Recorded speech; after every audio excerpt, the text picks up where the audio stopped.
quero me direcionar especialmente aos ministros do evangelho opressivo.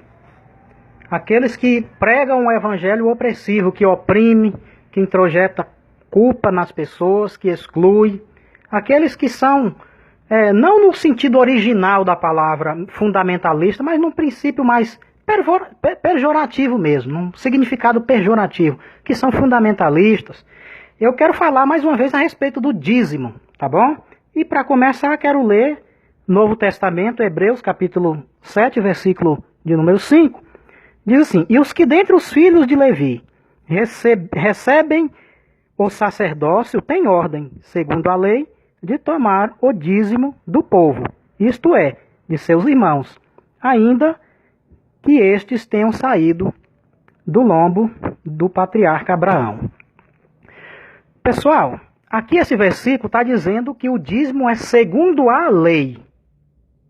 Eu estava um dia vendo um debate entre um pastor da Adventista do Sétimo Dia e um pastor da Assembleia de Deus. E o tema do debate era a questão de guardar o sábado é obrigatório ou não.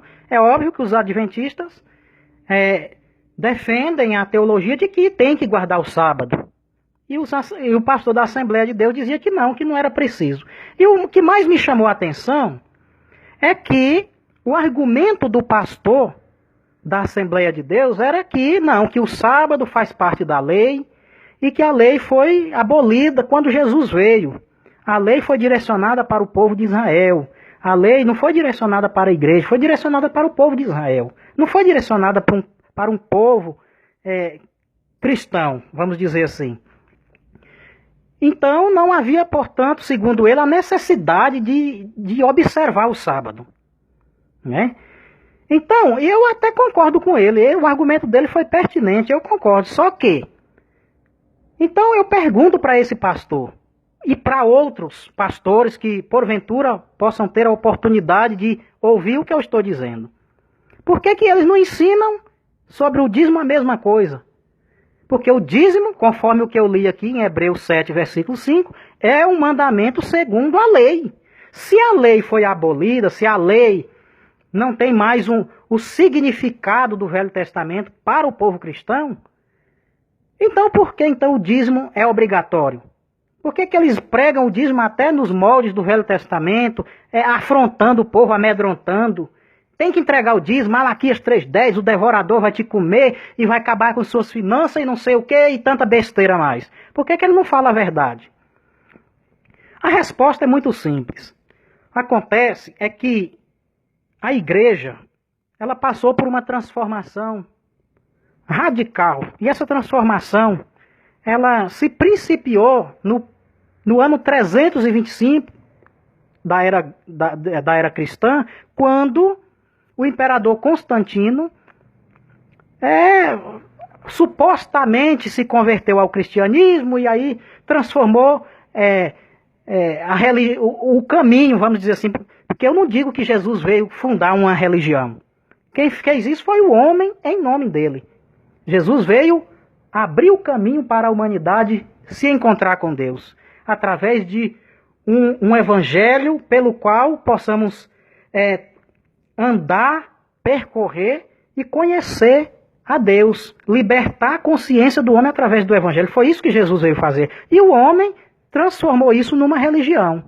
E depois transformou a igreja de Cristo, primitivamente uma igreja baseada na sã doutrina, depois transformou esta igreja numa instituição eclesiástica, numa organização. Daí veio os desvios da palavra de Deus. E a bagunça veio, até hoje existe essa bagunça.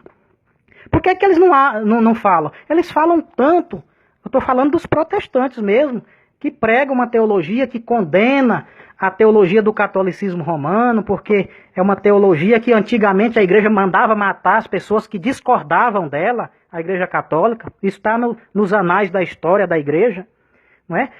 E vendiam a salvação, a indulgência, e a fogueira da Inquisição e tudo mais. Mas será que a igreja evangélica hoje, ela não está também desviada da palavra de Deus? através de uma teologia que é uma verdadeira aberração. Onde é que existe fundamento neotestamentário para se implantar, introjetar na mente das pessoas a doutrina do dízimo? Com qual intenção eles fazem isso? Eu respondo, na minha opinião, essa intenção é simplesmente de oprimir as pessoas, de arrebanhá-las dentro de um pensamento prisioneiro que é o contrário ao que o Evangelho nos traz, que a Bíblia diz que Jesus veio para nos libertar a nossa consciência. Mas as atuais igrejas introjetam culpa na consciência das pessoas e forçam ela coercitivamente a andar no caminho delas. E quando eu falo forçar coercitivamente, eu não estou dizendo que eles usam de violência. Eu estou dizendo que eles usam de um discurso desonesto biblicamente, intelectualmente arcaico, para constranger as pessoas a seguir aquele caminho. Sendo que igreja não é o caminho é Jesus Cristo. Ele disse, eu sou o caminho, a verdade e a vida. Ninguém vai ao Pai senão por mim. Então essa questão de dízimo, isso aí é uma questão institucional. Quando a igreja fala de dízimo, ela não está preocupada com o que fazer com esse dízimo. Ela já tem um propósito de o que fazer. Fazer o quê? Eu estava assistindo uma entrevista de um pastor Silas Malafaia, que é muito conhecido.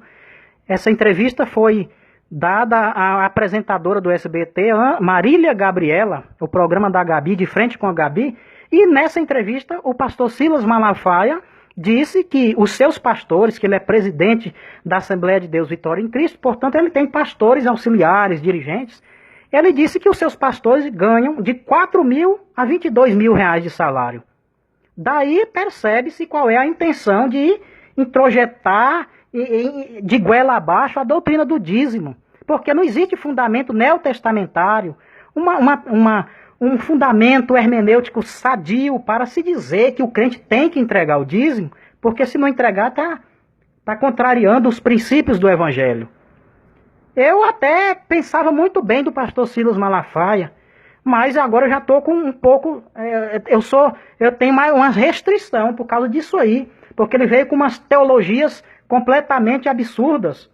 Por que não fala a verdade? Eu acredito que é possível convencer as pessoas a contribuir com a obra de Deus usando um discurso fundamentado na Bíblia, gente. O Novo Testamento dá diretrizes para que o cristão seja contribuinte, não nos moldes do dízimo, não nos moldes da ameaça, não nos moldes do evangelho opressor, aquele que oprime, que obriga, sendo que o crente é livre, sendo que a pessoa que crê em Jesus Cristo já foi liberta de uma consciência culpada, de uma consciência escravizada.